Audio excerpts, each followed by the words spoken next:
હું એક નર્સ હતી. કામથી ઘરે આવતા વખતે ખૂબ જ ધોધમાર વરસાદ ચાલુ થઈ ગયો. હું ભીંજાતા મારા તનમાં આગ લાગી ગઈ. એક અજાણ્યો છોકરો પોતાની કાર લઈ અને મારી પાસે આવીને રોકાયો અને મને પોતાની સાથે ચાલવાનું કહ્યું. હું માની ગઈ. તે મને પોતાના બંગલા ઉપર લઈ ગયો. મારા ભીના શરીરને જોઈને તે પોતાની હવસ કંટ્રોલ કરી શક્યો નહીં અને મને રૂમમાં લઈ ગયો. ત્યાં મને તેને દબોચી લીધી અને કહેવા લાગ્યો કે આલિયા, મને શારીરિક સુખ જોઈએ છીએ.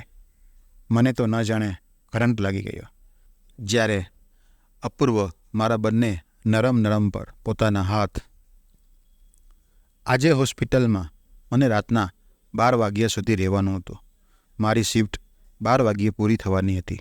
બધું કામ પૂરું કરીને હું બહાર નીકળી ગઈ. ઘણા દિવસોથી ખૂબ જ ગરમી હતી. આજે વરસાદની સંભાવના હતી. સાંજે આકાશમાં વાદળો હતા જેનાથી હવામાન ખૂબ જ ઠંડુ હતું. ગરમી પછી જે વાતાવરણમાં ઠંડક આવે છે ને, તો મન એકદમ પ્રફુલ્લિત થઈ જાય છે. મારી ઉંમર 23 વર્ષની છે અને હજી સુધી હું કુંવારી જ છું. મારા પરિવારના બીજા સભ્યો બીજા શહેરમાં રહે છે અને હું નર્સિંગ હોસ્પિટલમાં બીજી નર્સો સાથે રહું છું, જે અહીંથી બહુ દૂર ન હતી. ક્યારેક જો મને રિક્ષા ન મળતો તો હું ચાલતી પણ ત્યાં જઈ શકતી હતી. આજે કામથી નીકળતા જ મેં જોયું કે વરસાદ પડી રહ્યો છે અને પહેલો વરસાદ હતો, તેથી વરસાદમાં ભીંજાવાનું ખૂબ જ ગમતું હતું. મારું મન મચલવા લાગતું. જ્યારે વરસાદની એક બૂંદ મારા શરીર ઉપર પડતી અને ત્યારે એક અજીબ જ શકૂનનો અનુભવ થઈ રહ્યો હતો. વરસાદમાં ભીંજાતા હું ચાલી રહી હતી. આજે કોઈ ઓટો રિક્ષા પણ મળી ન હતી અને રસ્તો લગભગ 20થી 25 મિનિટનો હતો. જે રીતે વરસાદ વરસી રહ્યો હતો તેનાથી રસ્તામાં પાણી ભરાઈ ગયા હતા. મારી પાસે બીજો કોઈ રસ્તો ન હતો. આજે મારે ચાલીને જ જવાનું હતું. રસ્તામાં કોઈ દેખાતું ન હતું. મને ખૂબ જ ગભરાટ થવા લાગી. હું ઊભી રહી ગઈ અને વિચાર્યું કે કોઈ ગાડી આવે તો લિફ્ટ લઈ લઈશ. જોકે મારા મનમાં એક ડર પણ હતો કે આટલી રાત્રે લિફ્ટ લેવી યોગ્ય છે કે નહીં, કેમ કે લિફ્ટના કારણે કોઈ છોકરો ખોટું વિચારીને મારી સાથે કોઈ ગલત કામ ના કરી દે. પણ આવી હાલતમાં ચાલવું પણ ખૂબ જ મુશ્કેલ હતું. ત્યારે મને દૂરથી એક કાર આવતી દેખાઈ. ખૂબ જ મોંઘી કાર દેખાતી હતી. કદાચ કોઈ અમીર વ્યક્તિની હોય. મેં લિફ્ટ માટે મારો હાથ દેખાડ્યો. કાર મારી પાસે આવીને રોકાઈ ગઈ. કારમાંથી એક યુવાન છોકરો બહાર આવ્યો. જ્યારે મેં તેને જોયો તો તે હેન્ડસમ અને ખૂબ જ ધનવાન દેખાઈ રહ્યો હતો. તેણે ખૂબ જ મોંઘા કપડાં પહેર્યા હતા અને તે થોડો લાંબો હતો. દેખાવમાં તે ખૂબ જ ગુસ્સાવાળો લાગી રહ્યો હતો અને ઘમંડી પણ હતો. એવા લોકો કોઈ પણ અજાણ્યાની મદદ કરતા નથી. પછી તે અહીં કેમ રોકાઈ ગયો છે? તે કોઈ અમીર પિતાનો બગડેલો દીકરો હોવો જોઈએ. આ બધું હું મારા મનમાં વિચારી રહી હતી. ત્યાં સુધીમાં તે મારી પાસે આવી અને કહેવા લાગ્યો, શું વાત છે? અહીંયા ઊભી શું કામ ભીંજાઈ રહી છે? એકદમ કડક અવાજમાં તે બોલ્યો, જાણે કે તે મને ઓર્ડર આપી રહ્યો હોય અને આ રસ્તો તેના બાપનો હોય. અહીંયા સડક ઉપર ઊભા ભીંજાવવાની મનાઈ છે.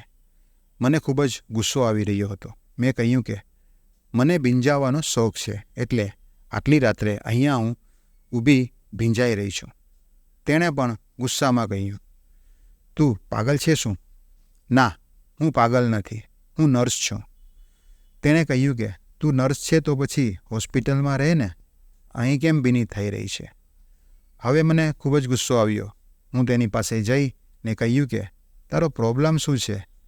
આ કંઈ તારો રસ્તો નથી કે તારી કોઈ પ્રોપર્ટી નથી કે તેની પર હું ઊભી છું કે તું મને સંભળાવી રહ્યો છે. મારી શિફ્ટ 12 વાગ્યે પૂરી થઈ. મને કોઈ ઓટો રિક્ષા મળી નહીં અને મારે હોસ્ટેલ જવાનું હતું, એટલે હું અહીંયા ઊભી લિફ્ટની રાહ જોઈ રહી હતી. તેણે કહ્યું કે ઓનલાઈનનો જમાનો છે, કેબ બુક કરી લેતી. ને મેં કહ્યું કે હું મારો ફોન હોસ્ટેલમાં ભૂલી ગઈ છું. તો તેણે કહ્યું કે પછી તો તું પૂરેરીથી પાગલ છે. આ જમાનામાં શું ફોન ઘર ઉપર રાખવાની વસ્તુ છે? મેં બનાવટી સ્માઇલ કરી અને કહ્યું કે આજે મારી ઓટીની ડ્યુટી હતી, એટલે મોબાઈલ લઈ જવાની મનાઈ હતી. તેથી હું હોસ્ટેલ ઉપર જ તે રાખીને આવી હતી. અને મારી હોસ્ટેલ વોકિંગ ડિસ્ટન્સ પર જ છે, પણ આવી હાલતમાં ચાલવું મુશ્કેલ છે. તમે અહીંયા ઊભા ઊભા કેમ ભીના થઈ રહ્યા છો? તમારી તો આટલી મોટી કાર છે. અને તે પણ ગુસ્સામાં બોલવા લાગ્યો. તારા લીધે મારે અહીં રોકાવું પડ્યું. તમે રસ્તામાં ઊભા રહીને હાથ દેખાડી રહ્યા હતા એટલે. આ એરિયા ઠીક નથી.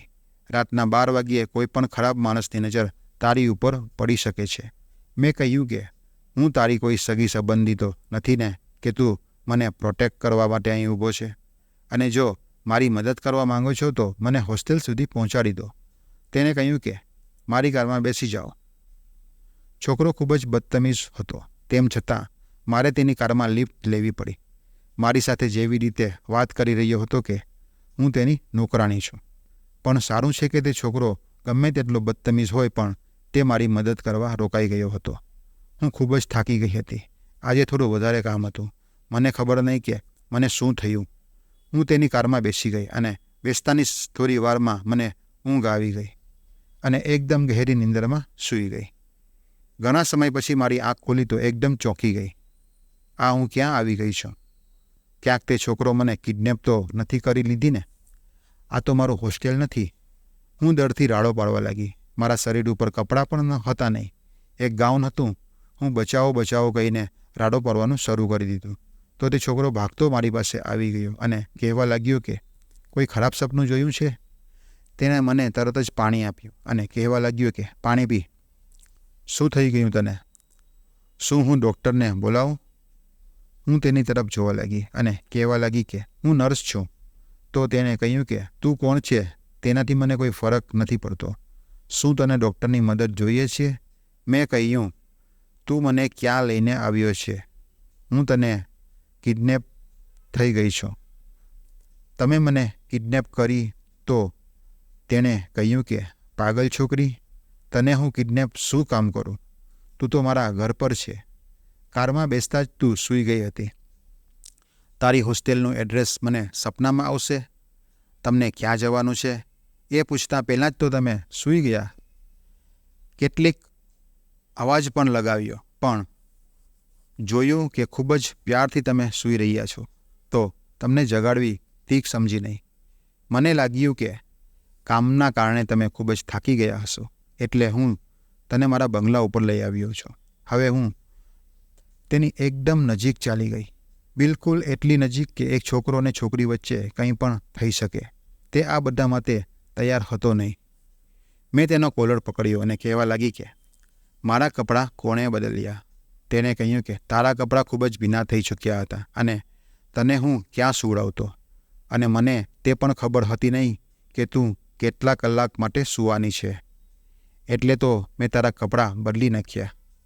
હવે હું એકદમ ગુસ્સે થઈ ગઈ. મેં કહ્યું કે હું એક છોકરી છું અને તું એક અજાણ્યો પુરુષ થઈને મારા કપડાં કેમ બદલી શકે છે? તે તો મારું બધું જ જોઈ લીધું હશે. આટલું કહીને હું તેને ગુસ્સામાં ઘૂરવા લાગી. તેણે કહ્યું કે તું આટલી સુંદર છે કે હું મારી આંખો બંધ કરી શક્યો નહીં. હા, મેં તારું બધું જોઈ લીધું.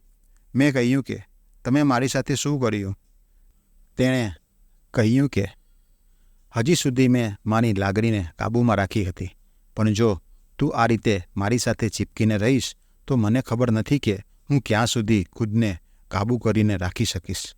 આટલું તેના મોઢેથી સાંભળીને મારો શ્વાસ એકદમ વધી ગયો. હજુ મેં તેને છોડ્યો હતો નહીં. તે દેખાવમાં ખૂબસૂરત અને હેન્ડસમ હતો. જાણે મને શું થયું કે હું પણ તેની તરફ આકર્ષવા લાગી.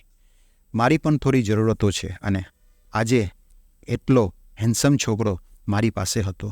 એક અજાણ્યા પુરુષની પાસે હોવાનો અહેસાસ મારા શરીરને પીગળાવવા લાગ્યો. મન કરી રહ્યું હતું કે તેની બાહોમાં જ હું લીપટીને રહું અને મારું બધું તેને સોંપી દઉં. મારા માટે પણ ખુદને કંટ્રોલ કરવું ખૂબ જ મુશ્કેલ થઈ રહ્યું હતું. મારો હાથ પકડી લીધો અને કહેવા લાગ્યો કે તારું નામ શું છે? તો મેં કહ્યું કે મારું નામ આલિયા છે. તેણે કહ્યું કે આલિયા, તું દેખાવમાં ખૂબ જ ખૂબસૂરત છે. બહેતર છે કે તું મને છોડી દે.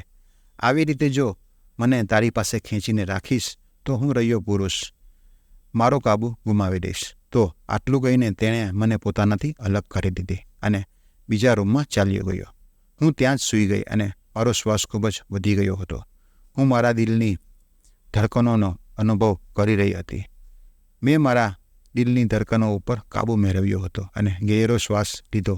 કોણ જાણે આ અજાણ્યો પુરુષ એક પળ માટે મને કેમ ગમવા લાગ્યો હતો. હવે તે નબળા ક્ષણ પસાર થઈ ચૂક્યા હતા. કોણ જાણે તેનો નામ શું હતો, પણ તે સમજદાર છોકરો હતો. યોગ્ય સમયે મારી પાસેથી દૂર થઈ ગયો. હું આખી રાત સૂતી રહી. સવારે જ્યારે તે છોકરો રૂમમાં આવ્યો અને બોલ્યો, ઉઠો હવે, કેટલું સૂઈ રહ્યા છો? મારે કામ ઉપર જવાનું છે. ઉઠીને ફ્રેશ થઈ જાઓ, હું ચાય નાસ્તો લઈને આવું છું. હું ઉઠીને બાથરૂમમાં ચાલી ગઈ. નાહીને બહાર આવી તેમણે આપેલું ગાઉન જ મેં પહેરેલું હતું. તેમની પાસે જતાં ફરીથી મારા દિલની ધડકન વધવા લાગી. જાણે એની અંદર એવી કઈ તાકાત હતી કે હું ફરી તેને ચીપકી ગઈ. હું તેની ખૂબ જ નજીક ચાલી ગઈ અને પૂછવા લાગી કે ગઈકાલે તમે મારી સાથે કંઈ કર્યું નહીં? તો તે મારી તરફ જોવા લાગ્યો અને કહેવા લાગ્યો કે તું શું ઈચ્છે છે કે હું તારી સાથે કંઈક કરું? મેં કહ્યું કે મેં ક્યારે તમને એવું કહ્યું? તો તેણે કહ્યું કે તું કાલથી મને આ જ સવાલ પૂછી રહી છે. મેં તને કહ્યું કે તમે તો મારા કપડાં બદલ્યા હતા. તો તે બોલ્યો કે તે વખતે મારી પાસે કોઈ બીજો ઉપાય હતો નહીં. તું બીના કપડામાં હતી અને હું તને એમ બીના કપડામાં કેમ છોડો? મેં કહ્યું કે તે સમયે તમે મારી સાથે શું કર્યું? તેની આંખોમાં ગુસ્સો હતો. મારી પાસે આવી અને કહેવા લાગ્યો કે હું તને કઈ રીતે કહું? ફરી પાછું તે બધું કરીને તમને દેખાડું? તો ચલો ફરી તે જ કરીએ છીએ. આજે તને તારા કપડાં ફરીથી પહેરાવી દઉં છું અને કહી પણ દઉં છું કે તારી સાથે કાલે રાત્રે શું કર્યું હતું, જ્યારે તું એટલી સુંદર દેખાઈ રહી હતી. મેં કહ્યું કે ફરી વખત તે બધું કરવાનો વિચારતો પણ નહીં. હું તને ઇન્જેક્શન લગાવી દઈશ. તેની આંખોમાં જોઈને હું તેને ડરાવવા લાગી. તેણે મારો હાથ પકડી લીધો અને કહેવા લાગ્યો કે આલિયા, હું તારાથી ડરતો નથી. તને કદાચ ખબર નથી કે હું કોણ છું. મેં કહ્યું કે જ્યાં સુધી તું મને તારા વિશે કહીશ નહીં ત્યાં સુધી મને કેમ ખબર પડશે કે તું કોણ છે? હા, મને એટલી ખબર પડી છે કે તું એક ઘમંડી અને એક અકડું માણસ છે. તેણે કહ્યું કે તું મને ઘમંડી અને અકડું કહે નહીં. મેં જે તને ગઈકાલે રાત્રે લિફ્ટ આપી હતી. મેં કહ્યું કે તું ખુદ જ આવી ગયો હતો. ખૂબસૂરત છોકરી જોઈ નહીં કે પાછળ આવી ગયો. તો તે કહેવા લાગ્યો કે તું ખુદ કોઈ ખૂબસૂરત પરી સમજ નહીં. ખૂબસૂરત છોકરીઓ તો મારી પાછળ ફરતી જ રહેતી હોય છે. મારું નામ અપૂર્વ છે અને હું ખૂબ જ ધનવાન છું. તો મેં કહ્યું કે તો પછી જાઓ ને તે છોકરીઓની પાછળ, મને શું? આટલું કહીને હું રૂમમાં આવી ગઈ. મારા કપડાં અપૂર્વે સુકાવી રાખ્યા હતા. હું તેને પહેરવા લાગી. એકદમ સરસ રીતે વ્યવસ્થિત તૈયાર થઈને જ્યારે હું નીકળવા લાગી તો જાણે મારા દિલમાં એક ખાલી પણ હતું. અપૂર્વને છોડીને જવાનું મારું જરા પણ દિલ થઈ રહ્યું હતું નહીં. પણ તે ધનવાન હતો અને હું બહાર નીકળી ગયો. મેં કહ્યું કે હવે હું જાઉં છું. મારી સાંજની ડ્યુટી છે. તમને કદાચ અત્યારે ઓફિસ જવાનું હશે તો તેણે કહ્યું કે રોકાઈ જા, હું તને તારા હોસ્ટેલ સુધી ડ્રોપ કરી દઉં છું. તે મારી સાથે નીકળવા લાગ્યો. જેવી હું તેની કારમાં બેઠી તો વિચારવા લાગી કે ગઈકાલે તો હું બેસતાં જ સૂઈ ગઈ હતી અને જો કદાચ હું સૂતી ન હોત તો અપૂર્વની પાસે આવવાનો મને મોકો મળ્યો ન હોત. તેણે મને હોસ્ટેલનું એડ્રેસ પૂછ્યું તો મેં તેને કહી દીધું. ત્યાં અચાનક તેને કોઈનો કોલ આવ્યો. તે ફોન ઉપર વાત કરતાં ખૂબ જ પરેશાન લાગી રહ્યો હતો. પછી કહેવા લાગ્યો કે આલિયા, હું તને હોસ્ટેલ નહીં છોડી શકું. તારે મારી સાથે આવવું પડશે. હું તેની તરફ જોવા લાગી અને કહ્યું કે શું થયું? તો તે બોલ્યો કે મારી માં અચાનક બીમાર થઈ ગઈ છે. અમે ડૉક્ટરને તો બોલાવ્યો છે, પણ તું મારી સાથે ચાલ જો તું ખરેખર નર્સ હોય તો. બાકી તારું કોઈ કામ નથી. શું ખબર મારા જેવા હેન્ડસમ છોકરાને જોઈને મને ખોટું બોલી હોય કે હું નર્સ છું. મેં તેને હળવા હાથે તપલી મારતા કહ્યું કે હું શું કામ ખોટું બોલું કે હું નર્સ છું? હું હોસ્પિટલમાં જ કામ કરું છું. હું તેની સાથે તેના ઘરે આવી ગઈ. આ બંગલામાં કદાચ તેના માતા પિતા રહેતા હતા. ખૂબ જ મોટો બંગલો હતો અને તેની મા પાસે ગયા. ડૉક્ટર પણ આવી ગયા હતા. તેની મા અપૂર્વને જોવા લાગી અને પછી મારી તરફ જોયું. અપૂર્વ તેની માને પાસે ચાલ્યો ગયો અને તેની મા તેને પૂછવા લાગી કે બેટા આ કોણ છે? તો તેને કહ્યું કે માં, આલિયા છે. તે એક નર્સ છે અને મારી દોસ્ત છે. તેને મદદ માટે મેં બોલાવી છે. તેની મા અપૂર્વ તરફ જોઈને મુસ્કરાવા લાગી અને કહેવા લાગી કે ફક્ત દોસ્ત છે કે પછી તારી ગર્લફ્રેન્ડ છે?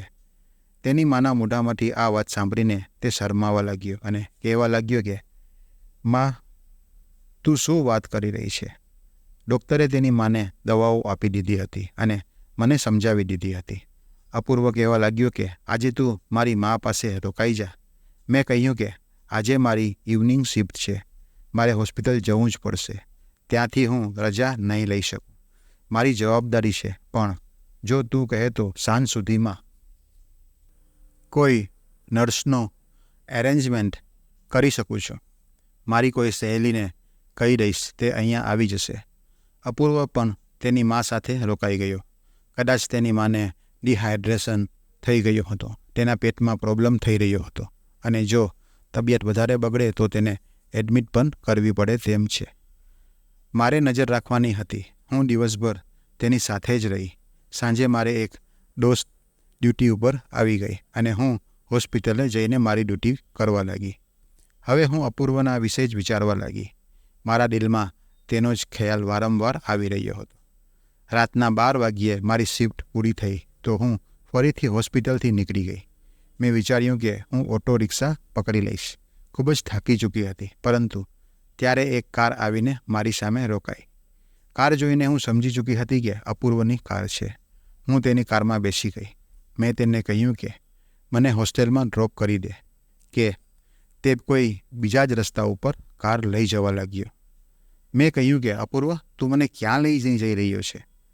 તેણે કહ્યું કે ગભરા નહીં, હું તને કિડનેપ નથી કરી રહ્યો. હું તને મારી મા પાસે લઈ જઈ રહ્યો છું. આજે રાત્રે તું ત્યાં સૂઈ જજે. આવતીકાલે સવારે મારી માને થોડો ખ્યાલ રાખજે. પહેલાંથી તે અત્યારે તેની તબિયત સારી છે, પણ હજુ પણ તે ઠીક થઈ નથી. હું અપૂર્વની સાથે જાણે ક્યાં બંધનમાં બંધાઈ ચૂકી હતી. તેનો સાથ મને ગમતો.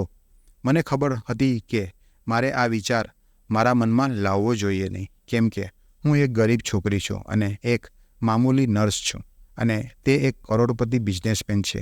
તો પણ મારા દિલમાં બસ તેનો જ ખ્યાલ આવે છે. એક જ રાતમાં તે મારો કેવી રીતે થઈ ગયો. તે મને તેના ઘરે લાવીને મને એક રૂમમાં લઈ ગયો અને કહ્યું કે આજે આ રૂમમાં રેસ્ટ કરી લે. સવારે માના રૂમમાં ચાલી જજે. રાત માટે મેં નર્સ રાખી લીધી છે. આટલું કહીને અપૂર્વ જવા લાગ્યો. મેં તેનો હાથ પકડી લીધો અને તેને કહ્યું કે તું મને સમજે છે શું? હું એક હોસ્પિટલની એમ્પ્લોય છું અને તું મને અહીંયા પ્રાઇવેટ કામ માટે રાખી રહ્યો છે. તું મને તારાથી ખૂબ જ નાની અને ગરીબ સમજે છે. હું ગરીબ છું. મારો કોઈ વજૂદ નથી. મારું કોઈ દિલ નથી. અમે ગરીબ લોકો તમે તમારા જેવા અમીર લોકોના પગોમાં કચરાઈ જતા હોય છે.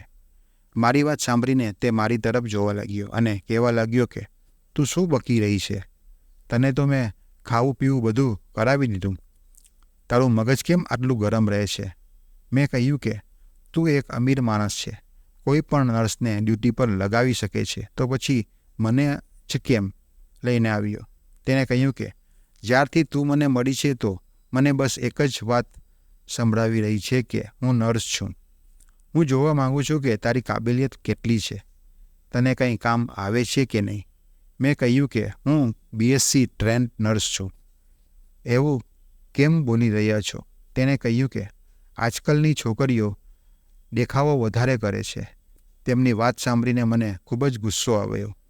તે મને ટેસ્ટ કરવાવાળો કોણ છે? મને તેના ઘર ઉપર એક નોકરાણી બનાવીને લઈ આવ્યો છે. ગુસ્સાથી મેં તેનો હાથ ઝટકી લીધો. હું સૂવા માટે રૂમમાં આવી ગઈ તો અચાનક જ એમણે મને પાછળથી પકડી લીધી અને કહેવા લાગ્યો કે ચાલો તને હું ડેમો દેખાડું. હું આશ્ચર્યથી તેની તરફ જોવા લાગી અને કહેવા લાગી કે કોનો ડેમો દેખાડો છો?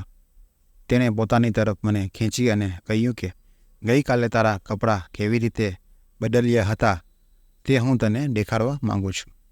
એની વાત સાંભળીને મારો શ્વાસ રોકાઈ ગયો. મારા દિલની ધડકન અચાનક વધવા લાગી. હું મારી આંખો નાનો કરીને તેની તરફ જોવા લાગી. તે મારી વધુ પાસે આવી ગયો. મેં કહ્યું કે તમારે કંઈ કરવાની જરૂર નથી અને રૂમની બહાર નીકળો. તો તેણે કહ્યું કે તું બચપનથી જ આવી ગુસ્સાવાળી છે. હું તેને પાછળ ધક્કો મારવા લાગી, પણ તેણે તો મને ખૂબ જ ટાઈટ પકડી પોતાની બાહોમાં પકડીને ખેંચી લીધી અને મારી તરફ જોઈને કહેવા લાગ્યો કે તું ખૂબ જ ખૂબસૂરત છે. તને ગઈકાલે જે હાલતમાં મેં તને જોઈ હતી, હું મારું દિલ તારી ઉપર હારી ગયો. તને હું કોઈ નોકરાણીની હેસિયતથી મારા ઘરે નથી લાવ્યો, પણ કદાચ મારી માને તું તારા કામથી ઇમ્પ્રેસ કરી શકે. મેં કહ્યું કે માને શું કરવા ઇમ્પ્રેસ કરું. પછી તે મુસ્કુરાઈ અને કહ્યું કે શું તારે આ ઘરની વહુ બનવું નથી? તેની વાત સાંભળીને મારા ચહેરા પર મુસ્કાન આવી ગઈ. તેને પ્રેમથી ટપલી મારતા કહ્યું કે તમે કેવી વાત કરી રહ્યા છો? અપૂર્વએ ખૂબ જ પ્રેમથી મારા ગાલ ઉપર હાથ રાખી અને કહેવા લાગ્યો કે હું તને પ્રેમ કરવા લાગ્યો છું અને તારા વગર જીવી શકું તેમ નથી. લગ્ન કરીશ આ અકળુ સાથે? હું હસવા લાગી અને તેને ટાઈટ પકડી તેની બાહોમાં લીપટી ગઈ અને તેણે કહ્યું કે હું તારી સાથે લગ્ન કરવા માટે તૈયાર છું.